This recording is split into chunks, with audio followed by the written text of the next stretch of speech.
everyone. You are joining us for Glass Microcomponents for Fiber Connectivity and Compact Optics and Quantum Photonics, presented and hosted by Photonics Media. Today's speakers are Rolando Farini and David Lamellini. As Chief Product Officer at Femtoprint, Rolando draws on more than 2 decades of experience in photonics innovation. His career spans research and leadership, where he has helped pioneer advances in semiconductor optics and micro-optical manufacturing. David is the sales manager for North America at Femtoprint, where he drives business development and key account management. With over 15 years of international experience in automation, optics, and photonics, he has held commercial and technical roles spanning machine vision, micro-optics, and precision manufacturing. A quick note, feel free to ask questions in the chat at any time. If you experience technical issues, try logging out and back in. You'll receive a link to the webinar recording in your inbox after the session. With that, let's welcome Rolando and David.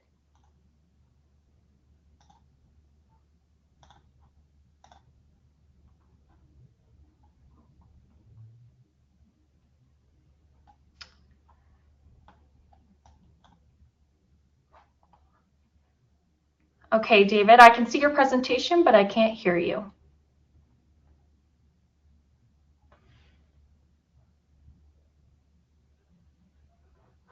Okay, can you hear me now? You're all set, yep. Thank you. All right, then let's get it started. First of all, hey, thank you so much. Thank you to Photonics Spectra and you and Matt and the rest of the team. It is a great pleasure to be here. We're going to go through a company presentation. We're going to talk a little bit about the type of devices that we're able to manufacture, and then we're going to dive deep into specific applications, so pluggable optics and co-packaged optics for datacom and telecom applications and quantum photonics. And then Rolando will guide us through the actual technology that powers Femtoprint as a company and all the devices that we manufacture. So very briefly about the company.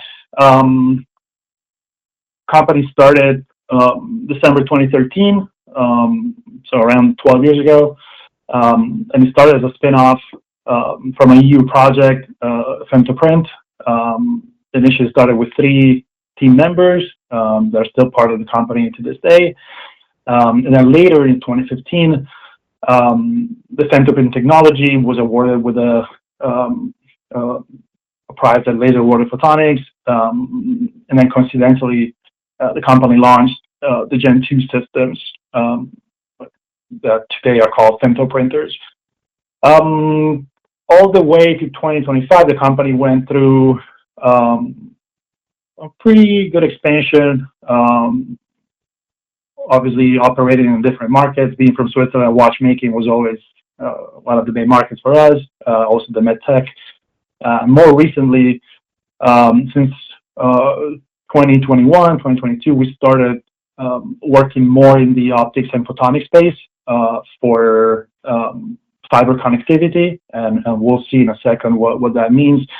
Companies operating out of Lugano, Switzerland, with a branch office in Neuchâtel that was opened a couple of years ago, and then since last year, also a branch office in California, in Southern California. We currently have 45 people working in 3 different locations. Everything we manufacture is Swiss-made, and we also have 2 certifications for quality related to the general company and the medical devices. As you can see here, different locations, Ventura, Southern California, Lugano and Neuchâtel, and then a couple other distributors in the world. When it comes to application areas and industries we currently operate in, we are a company that is lucky to see a bunch of different applications, a bunch of different products. So anything from medtech, datacom, telecom, quantum semiconductor, watchmaking, and then aerospace and life science, with different products that are all manufactured in glass or glass-type materials, ranging from microfluidics to micro-optics, and then with laser welding, we also work in the micromechanics and microelectronics space. When it comes to optics and photonics, and we'll see this in a second, we typically manufacture products that go from fiber ferrules to photonic connectors. We're able to write waveguides in glass, and then manufacture proper freeform micro optics or micro lenses. For quantum, main application is definitely 3D ion traps, where we combined glass manufacturing with metal coating at a sub-micron precision, glass masks, any integrated microwave coupling and delivery system. For life science, products ranging from single cell analysis, drug delivery, organ on chip, anything that you can think of in a microfluidic system, we're able to manufacture. Also integrating photonics components like fibers and fiber attachment units to microfluidic channels. MedTech, miniaturized optical connectivity, we're able to encapsulate ASICs and electronic boards. And then we can obviously integrate all the microfluidics that we saw before into micro devices, even for implantables.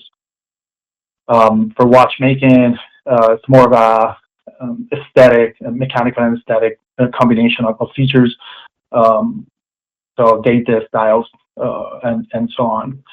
And then pretty much any application where precision mechanics is and miniaturization is required for glass components. Okay, going deep into the optics and photonics space, one of the main markets for us is the datacom and telecom space. So to put it simply, we operate in a market that revolves around pluggable optics and more recently co-packaged optics. For those of you that are not too familiar with these devices, and to make it very simple, in fact so simple that even somebody like me can understand, when we talk about pluggable optics, we talk about modular optical transceivers that can be plugged into a host system. It could be a switch, it can be a router, it can be a server. So they're basically connectors that convert an electrical signal into an optical signal that can be transmitted over a fiber or a fiber array, and vice versa. So from the host to the fiber and from the fiber to the host. These connectors are typically standalone devices that have a combination of micro optics, a PCB, a bunch of other components. Now, when we talk instead about co-packaged optics, we refer more to integrated systems that have optical transceivers that we saw here on the same package with ASICs or any kind of electronic processor. So it's pretty easy to understand that the main advantage of this architecture is to have an electrical signal or optical signal that doesn't have to travel all the way to the PCB, but everything is kept close together, shortening the electrical path or the optical path of the components. In this slide provided by the University of Toronto, it's a great slide. We can see how the market transitioned from what we call a Gen 1 product with pluggable optics, where all the optics, it's a little small, but it's visible here, all the optics and all the other components are mounted on a modular PCB that is then inserted on a bigger PCB, and that creates a bunch of different issues with that. Obviously, these products are deployed in the main data centers that we can find today, but the goal for this technology was always to get closer and closer to the actual heart of the component. And so from a Gen 1 product, we went to a Gen 2 product called onboard optics or new package optics, where basically we're moving the optics part and the optical path closer to the ASIC and to the package itself. And then in the last, I would say, 4 or 5 years, what we've seen is that we're going to a more hybrid approach of co-packaged optics, where the optics are mounted directly on the same package of the ASIC to some extent, all the way to integrating lasers directly on the same package. So here you can see some examples of co-packaged optics. More recently, Broadcom launched the Ethernet switch that you can see here, the Tomahawk 6. Some other approach like the Intel approach, or some hybrid approach with copper and optics on the same package, as shown here from Samtec. What does it mean in terms of market expectation? And we can see different requirements for pluggable optics that can also refer to co-packaged optics, but everything with co-packaged optics becomes much more problematic when it comes to, for example, thermal management issues or just the complexity of the assembly itself. So talking about pluggable optics, what we've seen is obviously we need low loss and low reflection, internal reflection for all the optical components. There's a certain amount of mating and unmating cycles that need to be guaranteed, typically 500 cycles. So everything needs to be robust enough to withstand that kind of mating and unmating process. In terms of thermal and mechanical stability, it's important to have materials that can guarantee that stability to avoid losses and reflection and other mechanical issues. And then obviously we talked about fiber, but it's more about fiber arrays and high fiber counts. So everything needs to be parallelized on multiple systems and multiple fibers. And then obviously there's a certain cost target that comes with pluggable optics. Everything needs to be automated as much as possible, and so the assembly process, we've seen in some of the slides at previous meetings at OFC or ECOC in Europe, the main cost is often in the assembly process, and that means that the more friendly approach here is highly recommended when it comes to automating the entire assembly process. When it comes to co-packaged optics, obviously we still want everything that we have with pluggable optics, but on top of that, we also have a really high density of channels and components. The holy grail is always having passive alignment for everything, especially coming with a fiber directly on the package, and then avoid any kind of contamination and guarantee a sort of hermeticity. This is my last slide before I let Orlando tell you a little bit more about the technology. What does it mean for us, specifically as Femtoprint, and what does it mean for the customers that we serve? It becomes imperative to have a monolithic solution that can facilitate the fiber attachment or the fiber to chip connectivity And so to ensure that, we came up with a technology platform that can manufacture different features, optomechanical features. So anything from the positioning and the assembly of the fibers, so V-grooves, 1 and 2D hole arrays, fiber ferrules, to the actual waveguides that can be written into glass, all the way to the output of the system. So typically, or the input of the system, but anything from micro lenses, micro mirrors, any kind of miniaturized optics that can be put on the same chip, on the same glass chip, with everything else that you see here.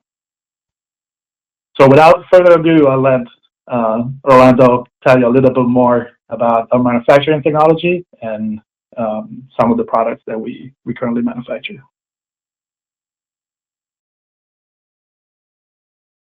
Thank you very much, Davide. I'm just now sharing the presentation from my side. You should see it now.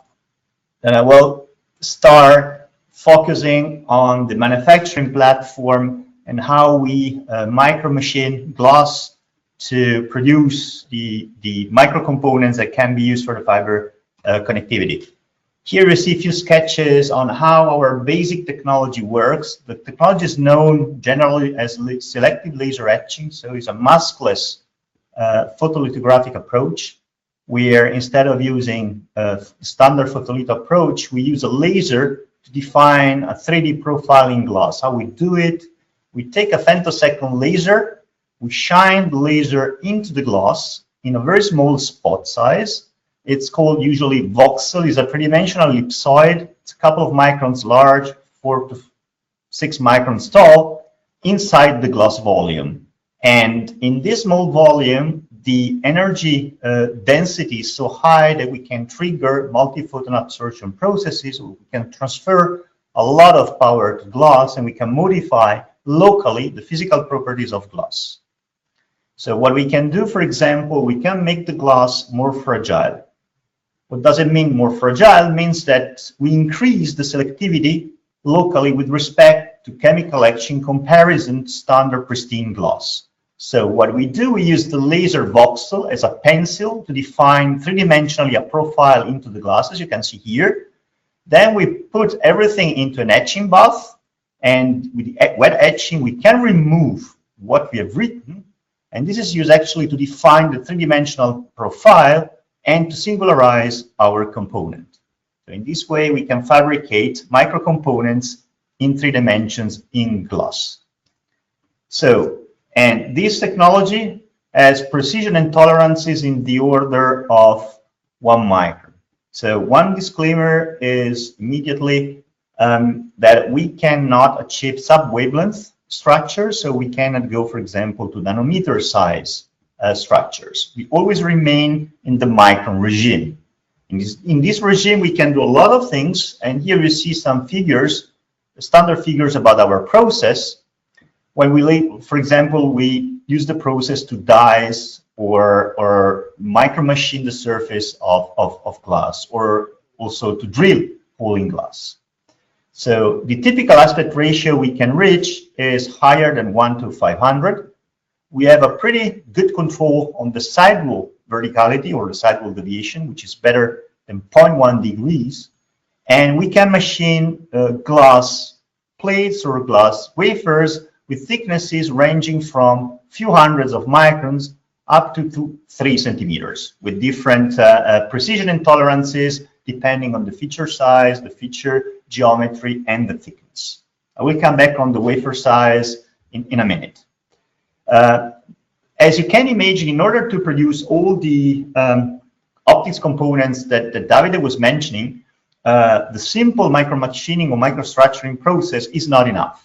So we needed to add other processes. And if you're talking about optics and photonics, there is one actually parameter which is super important, which is the surface quality. Here you see, for example, a microlens array. The SLE technology is known to leave rough surfaces in the areas that are micro-machined. Typically, In vertical surfaces, we have roughness levels in the order of average 100 nanometers, average roughness. We can improve process to go down to a few tens of nanometers. On horizontal or tilted surfaces, it's a bit worse. We have roughness levels in the order of 200 or 300 nanometers. So pretty much rough surfaces if you want to have micro-optical components.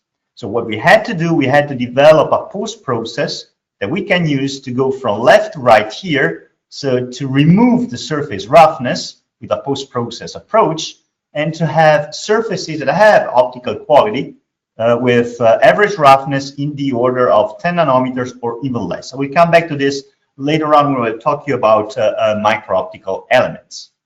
On top of this, our process can also be used, as you will see later on, to do other things, like, for example, write waveguides, or also, as Davide was mentioning, to weld glass to glass. So with the same process, with our voxel, we can, for example, weld glass plates to glass plates with a process which is very local. So it allows us actually not to dissipate heat around. So we can weld glass plates with, for example, a microelectronic component or device in the middle of the glass plates without damaging the microelectronic device. So sometimes if you cannot go monolithic, you will see monolithic approach is our favorite approach. We can also combine components with a welding approach.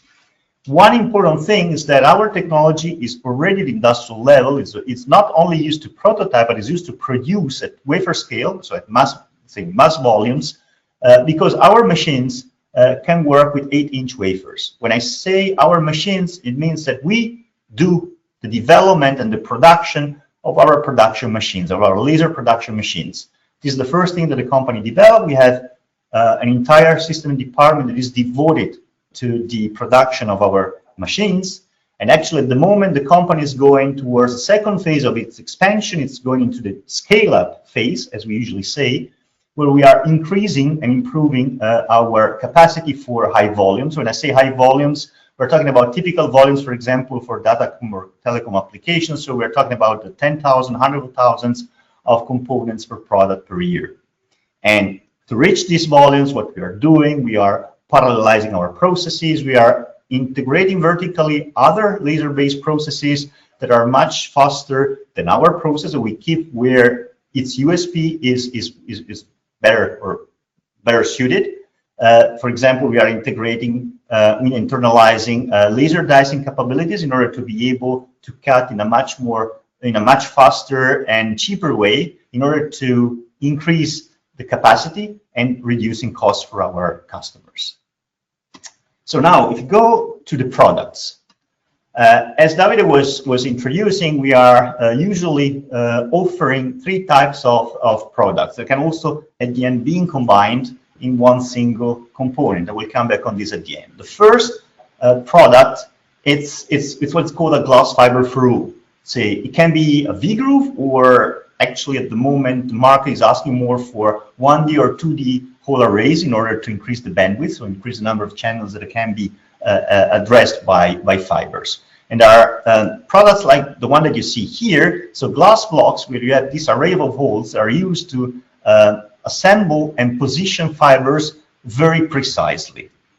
The components are looking like this one, so our technology allows us to have a very nice control of the shape of the holes inside the block. The first thing that I like to highlight is that our hole arrays are almost never simple arrays of cylindrical holes, but the holes are shaped according to the needs of the customer. The customer is typically a fiber assembler or a producer of fiber cables.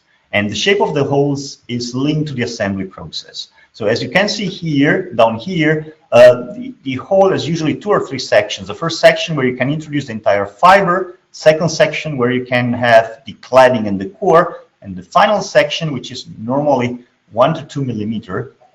It's the section where the core is inserted, and is where we reach the highest precision. What this highest precision means. So, for example, for arrays of holes with diameters in the order of 126 microns, so for single mode fibers, standard single mode fibers, the market requires us to have the submicron control in hole diameter and hole positioning. That's what the market requires in order to be compliant with the fiber assembly or the fiber connectivity to the newest optical transceivers based on photonic integrated circuits. With this process, we can deliver glass ferrules, infused silica, or BoroFloat. BoroFloat is a type of glass which is very much welcome when you're talking with guys in the silicon photonics, because there is a nice CTA match between BoroFloat and silicon. Typically, thicknesses of these components are 3 to 7 millimeters. We can add anything that is required by the customer for the assembly, so markers, any type of aligning feature or micromechanical feature, or for example venting holes for the glue.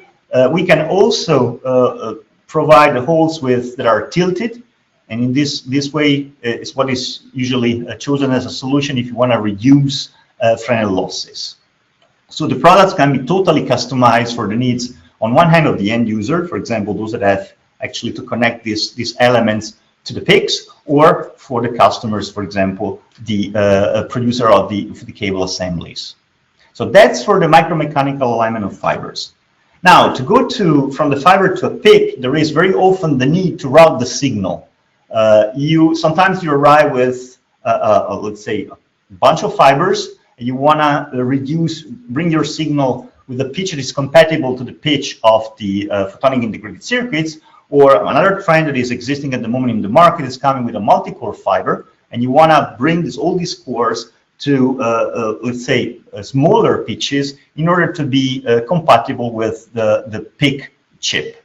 And how we do this with our glass waveguides. So with our process, we are able to write waveguides into the bulk of the glass. How we do it is the same process as I was telling you before, but instead of making the glass locally more fragile, we make the glass locally more dense.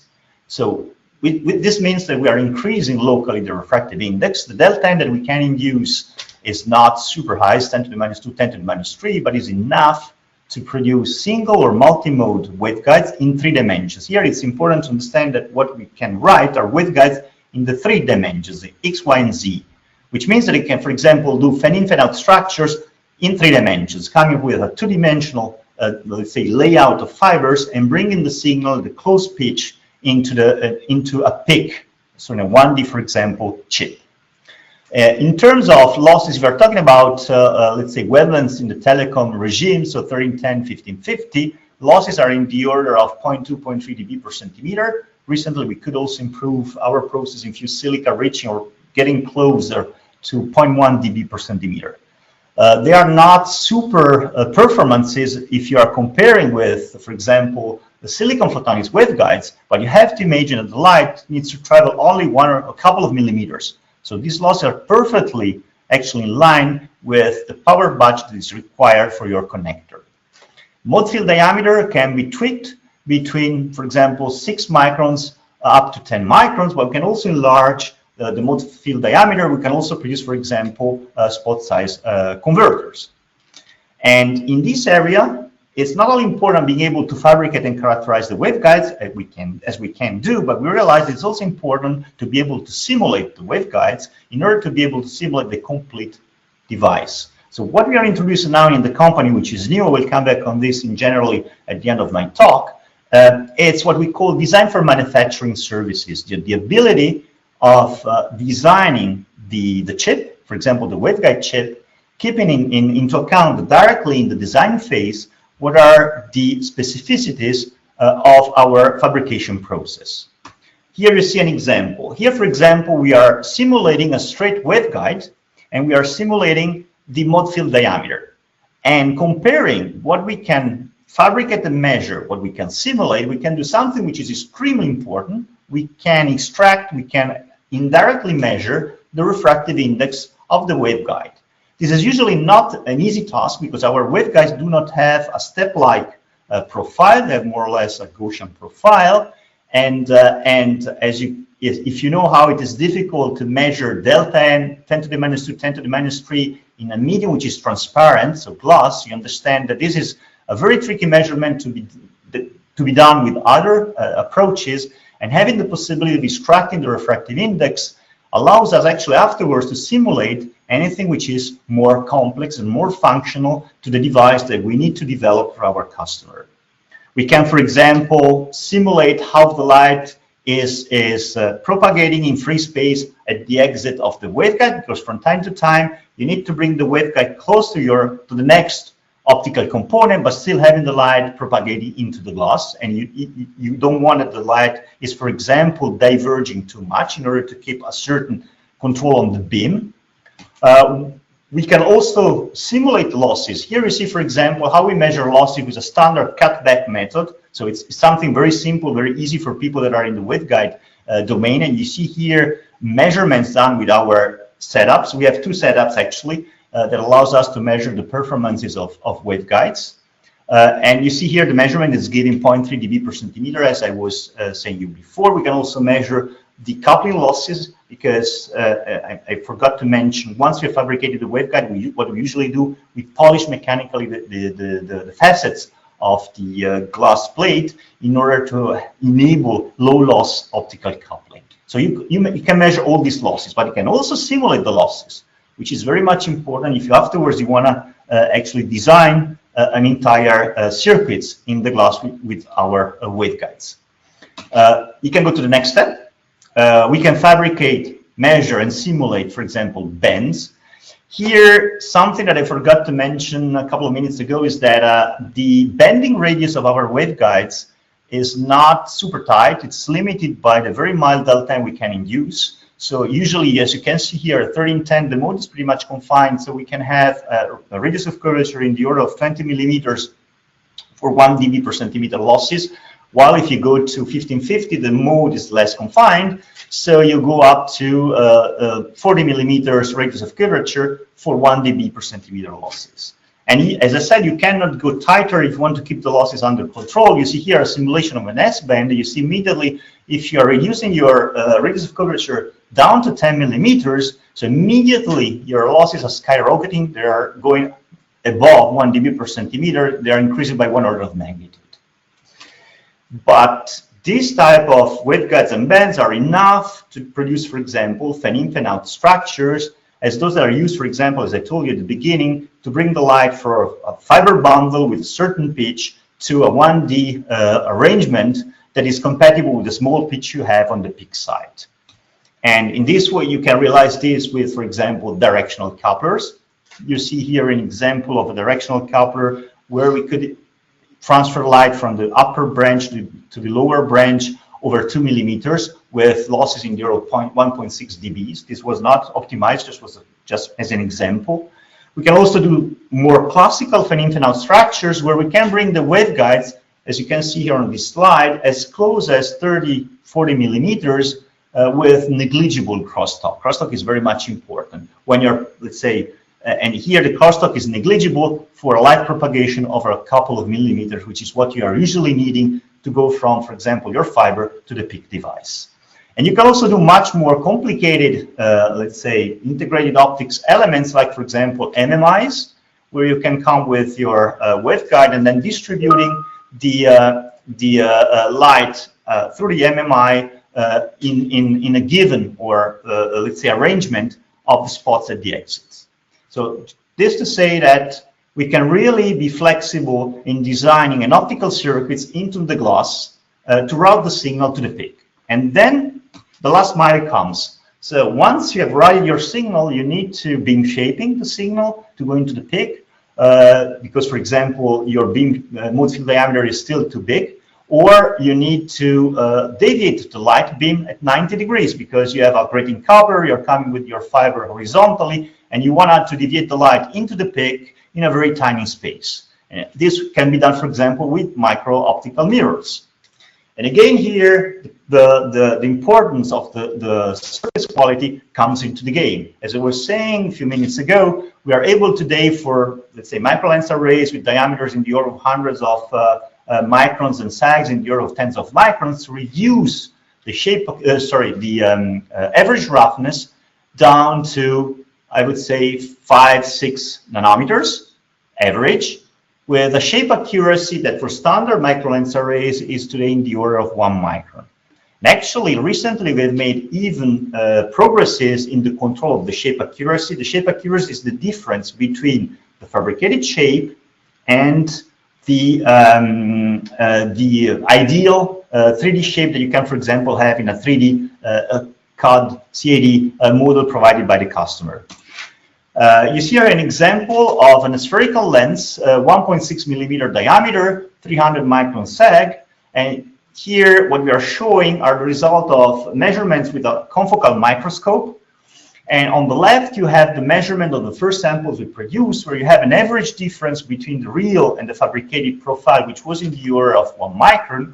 And through process optimization, we are today able to have a control on this difference, on the average difference, which is in the order of 200 nanometers. We can also do much tinier structures. Here you see an example of a micro optical mirror, 130 microns diameter, 8 microns sag, where you see that we have a radius of curvature in the order of 300 microns with a control or an average error which is in the order of 10% for an average roughness which is in the order of 10 nanometers. As Davide was saying, all these elements that we can fabricate, so the 3 products can be combined in one single element, in one single micro connector, where each optical element can be aligned and placed with respect to the others with a precision of plus minus 1 micron, which is linked to the precision of our fabrication technology. So with this way, we can go to a monolithic approach where we can provide our customer with glass micro connectors of this type, where you can have, for example, fiber ferrules, followed by a waveguide, followed by micro-optical mirror or a micro-optical lens in order to beam shape and to couple into the PIC. Where is the advantage of having this monolithic approach is that you're reducing the constraints on the assembly process. If you can able to provide customer with this type of components, first of all, we are reducing the need of having several components to be assembled, so we're reducing costs on the assembly process, but also we are reducing the need for active alignment.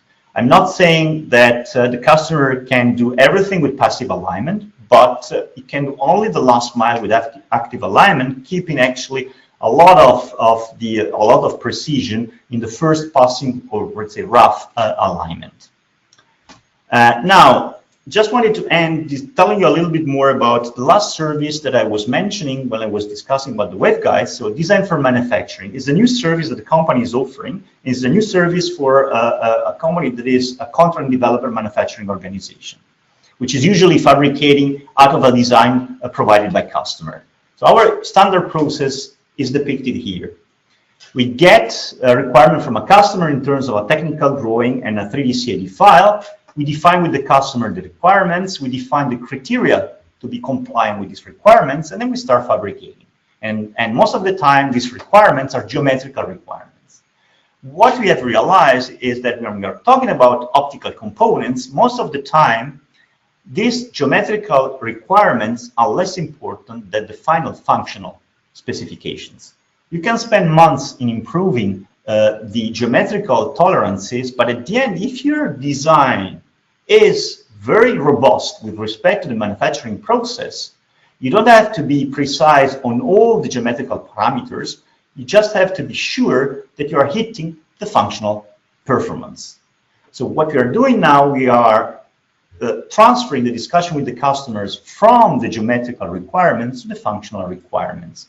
And what is necessary to do that? Well, on the one hand, we need to be able to measure, for example, the functional properties of the device that we are fabricating, but we need also to be able to simulate the functional characteristics. Because what we can do, we can either propose to customers designs from scratch that are hitting the required performance but being immediately manufacturable, or we can take the design from the customer, propose modifications to make it more manufacturable with our technology, being able to check immediately what is the impact on the functionality. So the value proposition of Design for Manufacturing can be very easily explained for those who are not familiar with this example. Here you see a type of device we want to produce. It's for example, a coupling element to go from an inlet fiber to an output fiber through a micrometer. What we usually do, we fabricate this, we send to the customer for functional testing. The customer makes the functional testing and send us feedback, and we need to introduce either changes in the design or optimization in our fabrication process. And this requires several loops. Several loops means time and cost. What happens if, instead of fabricating entirely the component, we focus on one single element, which is let's say, the most critical element, in this case, the micrometer. We fabricate the micrometer, we measure the micrometer, for example, the fabricated micrometer with confocal microscope. We extract the 3D profile.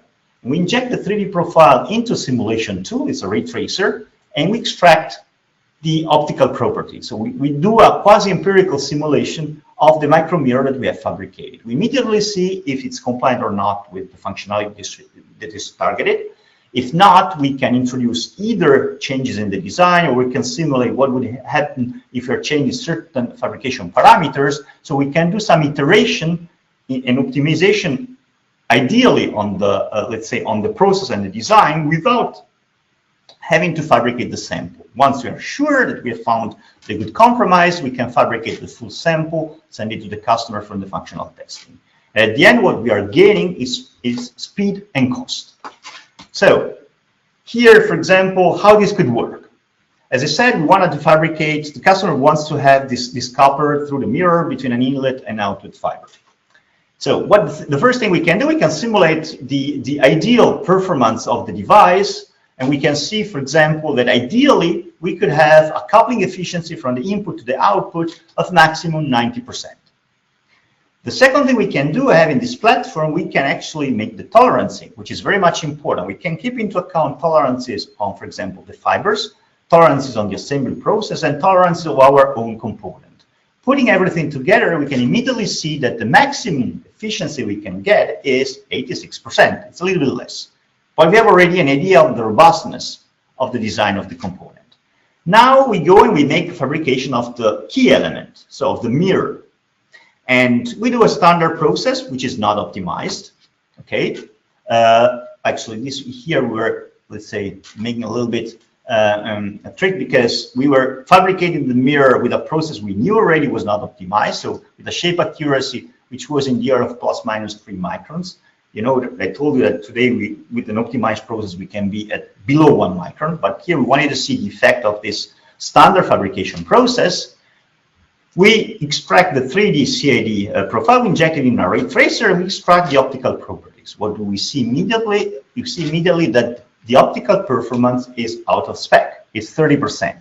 And actually going back and analyzing the data from the simulation, we immediately see that the problem is that there is a divergence of the light out of the mirror that reduces the coupling from the input fiber to the output fiber. And the problem comes from the shape accuracy, which needs to be optimized. And from there, we start actually to optimize the process and the design with this, our design for manufacturing approach that actually is doing something very simple. It's allowing us to provide our customers much faster with a manufacturable and functional device.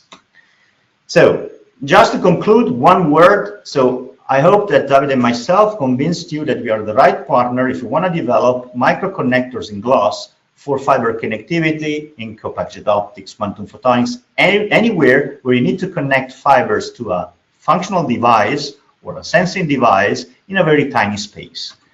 And here you have some of the reasons why to work with Femtoprint, our expertise that goes to 12 years of development of know-how in selective laser etching and connected processes, quality assurance system, ability to work with partners and customers starting from the prototyping phase and going hand by hand through the first pilot phase up to volume manufacturing without actually a lot of changes in the process, and technology which is robust, repeatable, and today we can say reliable in industrial environment.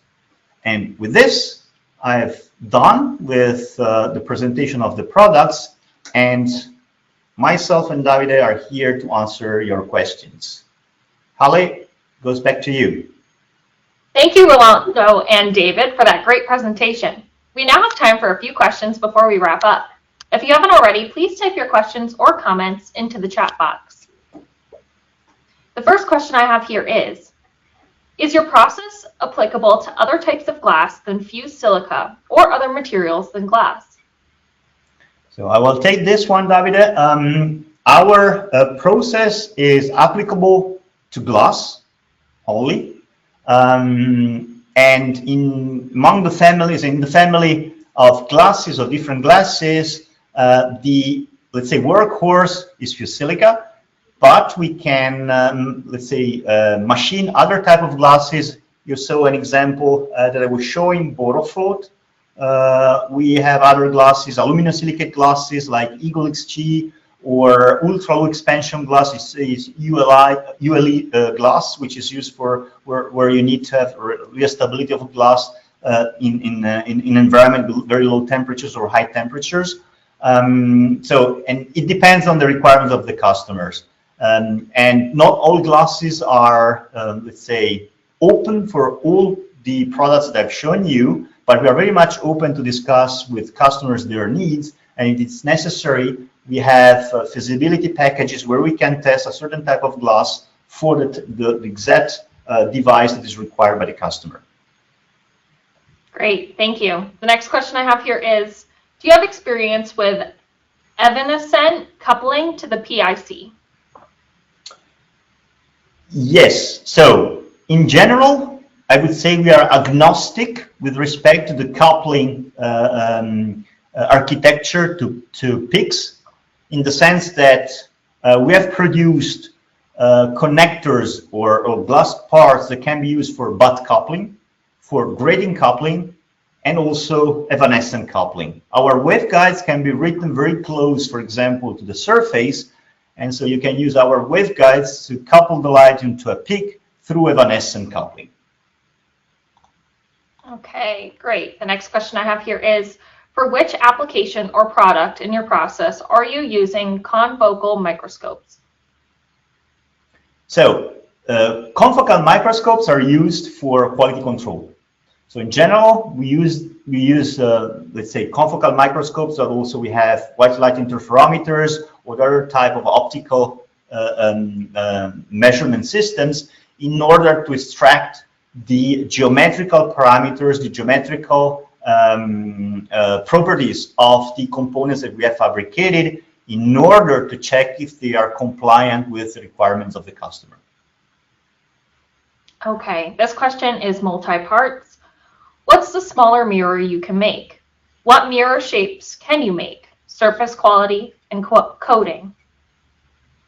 Okay, so in general, we can make any type of shape. So our technology is totally purely freeform. So it's very well adapted for freeform micro-optics, as opposed to our other approaches for micro-optics that can only address spherical and aspherical lenses and not fully let's say, fully freeform lenses.